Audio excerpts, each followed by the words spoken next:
عن ابی ہریرہ رضی اللہ تعالی عنہ عن النبی صلی اللہ علیہ وسلم لَيَأْتِيَنَّ عَلَى النَّاسِ زَمَانٌ لَا يَبْقَى أَحَدٌ إِلَّا أَكَلَ الرِّبَا فَإِن لَّمْ يَأْكُلْهُ أَصَابَهُ مِن بُخَارِهِ وَيُرْوَى مِن غُبَارِهِ۔ حضرت ابو ہریرہ رضی اللہ تعالی عنہ سے روایت ہے کہ رسول اللہ صلی اللہ علیہ وسلم نے ارشاد فرمایا کہ لوگوں پر یقیناً ایک زمانہ، ایک دور ایسا بھی آئے گا، ایک وقت ایسا بھی آئے گا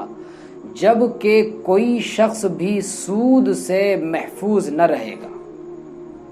چنانچہ اگر کسی نے براہ راست یعنی ڈائریکٹ اگر سود نہ بھی کھایا تو سود کے بخار اور اس کے اثرات اور اس کا غبار اس کو پہنچ کر ہی رہے گا۔ بڑی عجیب و غریب حدیث ہے۔ یقیناً اس حدیث کو سن کر ذہنوں میں کئی طرح کے سوالات اٹھ رہے ہوں گے کہ جب کوئی آدمی سود سے بچ نہ سکے گا تو پھر تو معاملہ بڑا نازک ہے کہ کوئی آدمی چاہ کر بھی سود سے بچنا چاہے اور پھر بھی نہ بچ سکے، اس کو سود اور اس کے اثرات پہنچ کر ہی رہے۔ دراصل کئی طرح کی چیزیں ہیں۔ دیکھیے اس میں فرمایا، اس حدیث کے اندر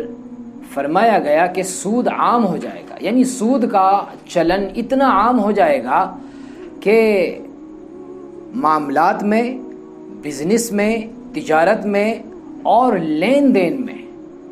جو ہے سود کے اثرات کہیں نہ کہیں شامل ہو جائیں گے۔ یا تو جو بزنس کرتے ہیں، جو تجارت کرتے ہیں، اس تجارت کے اندر شرعی اعتبار سے خرابی آ جائے گی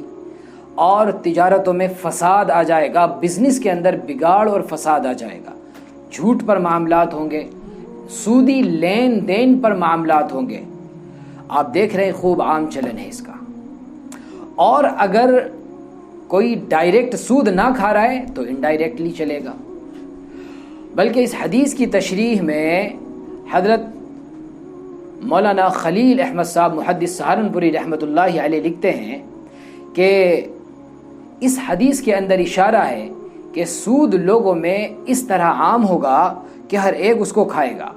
کیونکہ لوگوں کی تجارتیں اور معاملات بالکل فاسد ہوں گے۔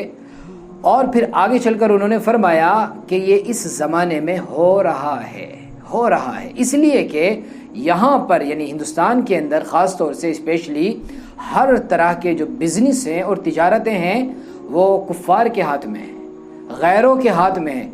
اور ظاہر و شریعت کے خلاف ان کے لین دین ہیں، ان کے کاروبار ہیں، تو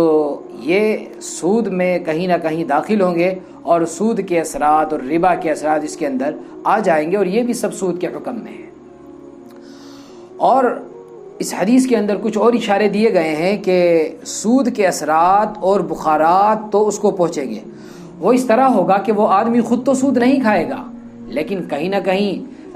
لین دین ہو رہا ہوگا سود کا، اس میں لکھت پڑھت کرے گا یا اس کا گواہ بن جائے گا، جیسا کہ عام طور سے بہت سارے مسلمان آج کل بینکوں میں ہیں، اور بینکوں کے آپ کو معلوم ہے جتنے کاروبار ہیں وہ سارے سودی لین دین پر ہیں۔ تو اس کو کرنے والا، اس کو لینے اور دینے والا، اس کے اندر گواہ بننے والا، اس کو لکھنے والا، اس کی لکھت پڑھت کرنے والا، یہ سب کہیں نہ کہیں سود کے اندر آ گئے ہیں اور سود میں شامل ہو گئے۔ یا پھر اس کی ایک دوسری شکل یہ ہوگی کہ آپ خود تو سود سے بچ رہے ہیں، آپ نے کسی نے آپ کی دعوت کر دی اور سود سے آپ کی مہمان نوازی کر دی، یا پھر کسی نے آپ کو گفٹ دیا، ہدیہ دیا، تو سود کے پیسوں سے ہدیہ آپ کو لا کر دے دیا، تو آپ کو ہدیہ سود پہنچ گیا اور بیاج جو ہے وہ پہنچ گیا آپ کو۔ اچھا، اس حدیث کے اندر بخار کا لفظ استعمال کیا گیا کہ سود کا بخار اس کو پہنچ کر رہے گا۔ اگر کسی نے سود نہ بھی کھایا تو سود کا بخار اس کو پہنچ کر رہے گا۔ یہ لفظ بڑا امپورٹنٹ ہے اور بڑا معنی خیز ہے۔ دیکھیں، کیونکہ بخار کے معنی بھاپ کے آتے ہیں، اور پانی میں سے بھاپ جب نکلتی ہے جب پانی کے اندر، پانی کے نیچے آگ جلائی جائے اور پانی کو گرم کیا جائے، جب پانی کھولتا ہے تو اس کے اندر سے آگ نکلتی ہے۔ اسی طرح یہ مال جو سود کے ذریعے سے حاصل کیا یا سود کھایا، تو یہ مال قیامت کے دن آدمی کے لیے آگ بن جائے گا، اور جب یہ آگ بنے گا تو اس کے ذریعے سے اس کا ذہن، اس کا دماغ اس طرح کھولے گا جس طرح پانی کھولتا ہے، اور پھر اس کے اندر سے بخارات یعنی بھاپ اٹھے گی. تو ایک تو یہ اشارہ ہے، اور دوسری طرف یہ بھی اشارہ ہے کہ جس طرح بخار یعنی غبار اور دھواں وغیرہ ان تمام لوگوں کو اپنی لپیٹ میں لے لیتا ہے جو وہاں موجود ہوں، چاہے وہ دھول اڑانے والا، وہ دھواں اڑانے والا کوئی ایک ہی آدمی ہو، لیکن جتنے لوگ وہاں موجود ہوتے ہیں وہ دھواں، وہ غبار ان کو بھی پہنچتا ہے جو وہاں موجود ہوتے ہیں. اسی طرح بالکل ہوگا کہ خواہ وہ سود نہ کھا رہے ہوں، لیکن سود اتنا عام ہو جائے گا کہ کسی نہ کسی طرح سے سود کے اثرات آپ تک پہنچ کر رہیں گے. اور اس میں سب سے جو اہم اور امپورٹنٹ رول ادا کیا ہے نا سود کو عام کرنے میں، جو بینکنگ سسٹم ہے ہمارا، اس نے ادا کیا ہے. آپ کو معلوم ہے جتنے سیونگ اکاؤنٹ ہیں ان میں سب کے اندر سود دیا جاتا ہے. آپ کی رقم پڑی ہے اس پر سود مل رہا ہے، اور 1000 میں سے 2-4 ایسے خوش قسمت لوگ ہوں گے جو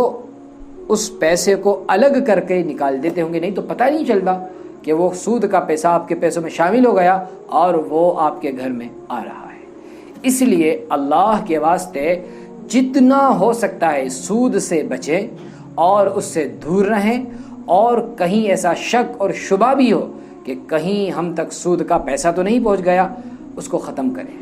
اللہ کے لیے. کہیں ایسا نہ ہو کہ سود کا پیسہ ہم تک پہنچے، ہمارے پیٹ میں وہ جائے، ہماری عبادتیں خراب ہوں، دعائیں قبول ہونا بند ہو جائیں. اللہ کے واسطے اللہ کے نبی صلی اللہ علیہ وسلم کی جو حدیث ہے اسی لیے ہے تاکہ امت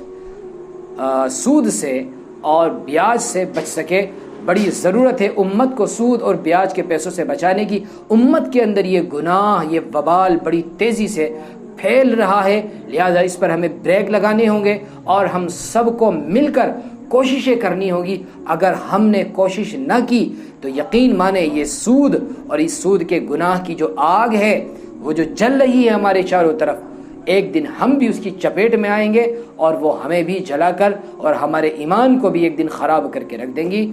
میں امید کرتا ہوں بات سمجھ میں آ گئی ہوگی. اللہ تعالیٰ مجھے بھی اور ہم سب کو عمل کی توفیق عطا فرمائے.